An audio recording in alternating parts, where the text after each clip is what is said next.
All right, next let's talk about Devin Moore from Naples, Florida. As I said before, he is the Xavion Bradshaw of the defense in that he is a criminally underrated player.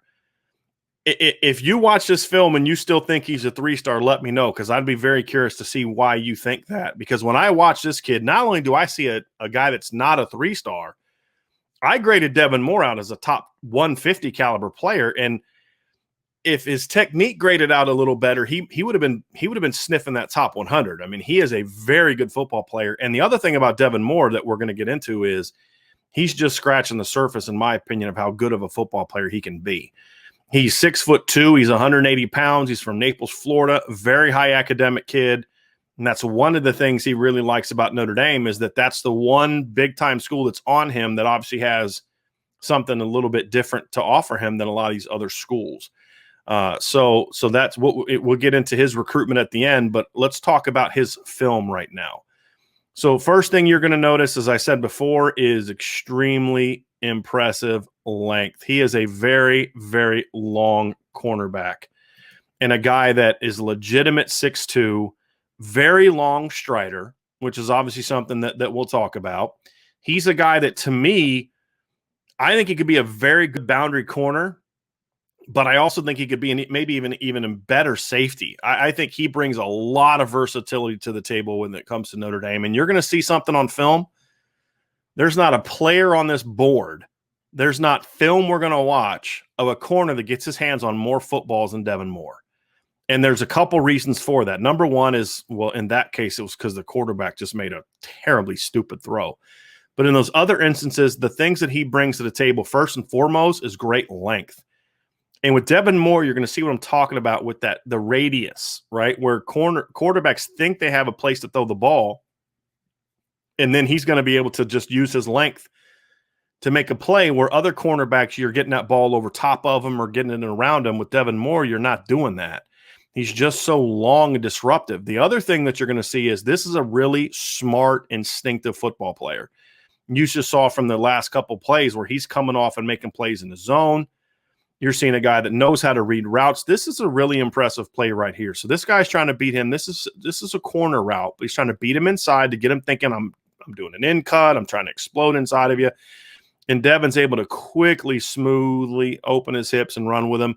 There's a game version of that play from the end zone where you really see how clean that transition is. But this is a really efficient turn. He's working inside and just quickly flips his hip. When I talk about flexibility, that's something I see. Now, there are times when he's opening and running in coverage where his transitions get a little bit slower. When I see a play like that, it should make you say, well, why is he so smooth there? But at other times, he's not as smooth. There's another getting his hands on a ball, another play. And that's where you got to start looking for footwork. Is it a footwork thing? Is it a technique thing? And with Devin, what you're going to see is he tends to get a little bit flat-footed at times.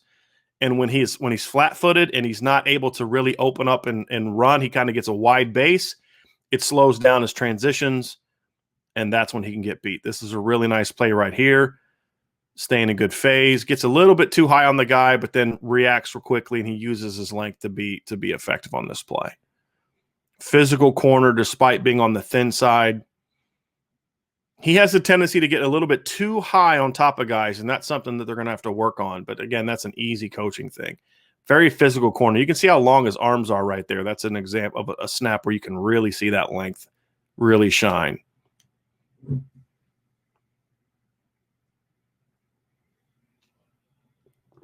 Good job staying outside. Now, some people say, well, why isn't he trying to beat that guy? He is the support player. His job, first and foremost, is to make sure that back does not get outside. And if he tries to go around that cornerback inside or maybe try to fight with him too much, square up, then that guy gets outside if it's a good block. Does a nice job of using his length to keep that receiver off of his body, and that's a big receiver. But Devin fights with him, keeps his hands off, stays outside, and goes out and makes a tackle. That's really impressive. Really impressive play. Good instincts there. Recovers well from that bang. This is what I talk about, being able to recover after contact. Guy kind of knocks him off balance for a half a step, and then he's right back to running full speed. It's a really impressive play there by Devin Moore. Very physical football player. And again, he's a guy that's still skinny. As he fills out and gets in the weight room, he's going to be really, really effective. And that's just staying right. I mean, that's just great route recognition. He sees, so like one of the things I look for when I talk about speed is, can you control your speed? This is an example of what I'm talking about. It's very clear that this receiver is telegraphing that route. He's got all that foot quick. He's doing all that pre-snaps or post-snap stuff, trying to lean him inside. This guy's trying to get Devin to bite outside. Devin doesn't go for it, right? That's what all that chopping is doing. He's trying to get Devin to bite outside. Devin stays on it, right? Gets back inside. Then the guy's choppy. Devin sees that there's a second move coming. He stays patient, plays under control, and just eats it up. That's really well done right there. Patience, intelligence, and then, of course, having the skill to be able to make that play. Really well done. There's another play. You can see him. He's a little flat-footed. He's low on his heels, and that slows his transition down. He's kind of got a hop to turn as opposed to just being able to open and running. That's a technique thing, but he recovers very well, stays in phase, and he's all over the guy. And that's an area where his length can help him recover when he is late on his transitions. He's playing in the slot here. Really clean hips. This is a good size receiver, and he just eats him up. All over him. Really well done. He's a very disruptive football player. That's a pretty clean transition there. Really nice pedal, really nice turn. And just look, like I said, he's just he sees it. The guy's not running. The guy's not really pushing him vertically. Devin's all over that route, just jumps it and takes it away. This is a really, really smart, heady play right here.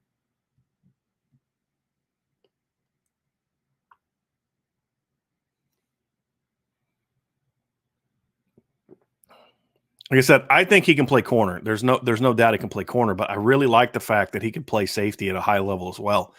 Perhaps even be even better as a safety. I mean, you talk about Devin Moore playing the center of the field with that kind of range and that kind of instincts. Goodness gracious, he's going to have 7-8 interceptions playing cover one in the Notre Dame defense, or any other team that wants to play cover one and play single high stuff. But he can also come down and play the alleys.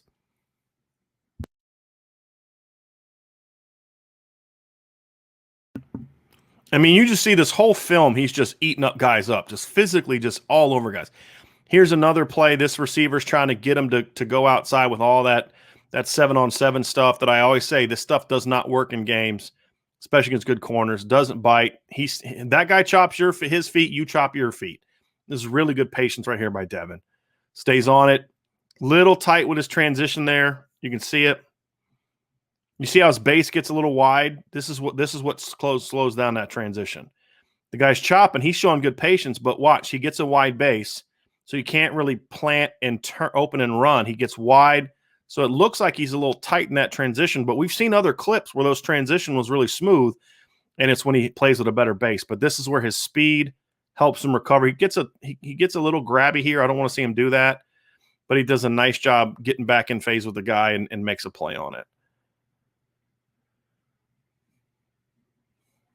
Another play in the run game. And then here in a second, I'm going to go back to the first play on this clip because he's playing receiver. See, that's a pretty nice transition there. And you can see here he gets his initial move is good. He keeps a nice base. He opens quickly. And then that last move, he just gets a little wide with that base, which that's something that I'm critiquing it here, but that's something you see with a lot of 6'2" players, because when you're 6'2", you're naturally going to have a wider base, and it's harder for you to keep your feet up underneath you because you're such a long athlete. But it is something too that with good coaching can get corrected. I mean, in a summer, and again, he's just a junior, so he's going to continue to get better in that regard.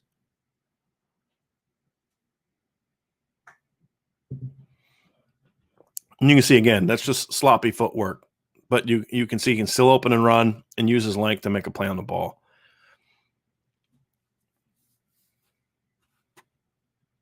Play on the route, not play on the ball. So that's Devin Moore.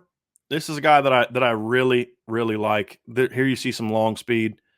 We're going to show – just rips the ball out. You can see his long speed. There's only one clip of him playing offense. And here it's give me a break. You're going to give me this commercial. I hate these commercials. All right, let's see this play again. All right, this is the first play on his highlight of him. Look at that length. When you start getting your hands down below your knees when you're in your stance, you've got really good length. You see the long speed here. You can really turn it on there. And that's something you don't necessarily get to see a lot from him in coverage because he's always all over guys so much. You don't really see him opening up and just running. But there you see it. So that's Devin Moore. So let's talk a little bit about Devin Moore's recruitment at this point in time. So right now, he's another guy that I think Notre Dame is in a really, really good position with. But he's also another player that Alabama and Florida are two schools that are also making a hard push. Right now, he has visits scheduled to Notre Dame on June 11th and 13th. That's a big, big visit for Notre Dame.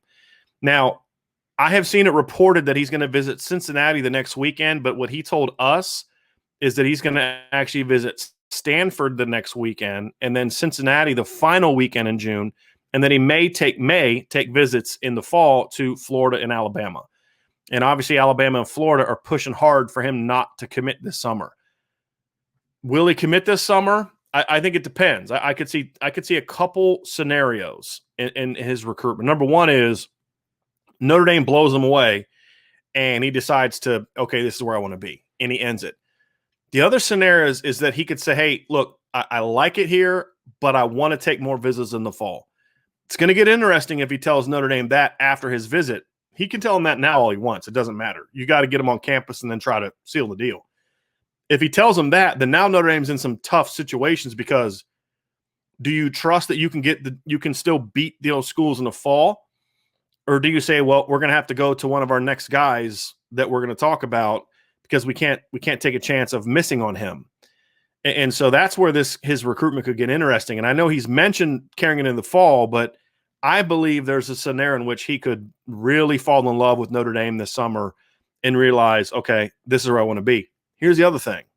And this is where I think Notre Dame is doing a phenomenal job recruiting cornerbacks. It's not just that there's a lot of guys on the board, but if you go down this list of players, every single one of these guys is someone that somebody in the media that's covering recruiting, and this isn't a shot, this is actually a compliment. Somebody in the media is going to write how Notre Dame is all over this kid, and Notre Dame loves this kid.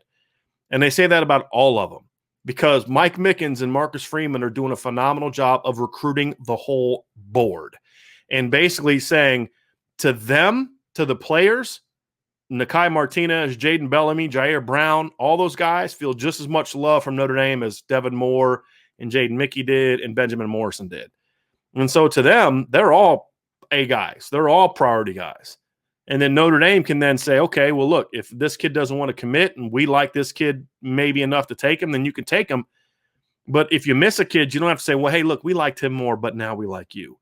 Because they're making all these guys feel the love. And I wish some coaches on offense, especially receiver, would get that message and recruit your whole board. And then when you figure out who you want, you can make a push for them. But that's not happening as much on offense. But Devin Moore's a guy who, right now, like I said, Notre Dame, Stanford, Cincinnati. I don't think two of those three schools are going to – I'm not concerned about those other two schools. If he makes a decision based off those visits, he's going to go to Notre Dame. I'm more concerned about Alabama and Florida being able to convince him to wait until the fall. That's when I would get a little bit more concerned. If he comes out of June not committed, even if it's not publicly committed, even if he's a silent commitment, that's one where I would not feel great about it because of who's involved. He's a Florida kid looking at Florida. I mean, a lot of pressure to stay down there. Always is. And then there's the Alabama angle. And so Alabama is pushing for Morrison and Moore, by the way, which should tell you a little something about their recruiting ranking. I like them a whole lot more than that. I think they're both top 150 guys, if not top 100 caliber guys. And Notre Dame and Alabama also feel the same way at this point in time.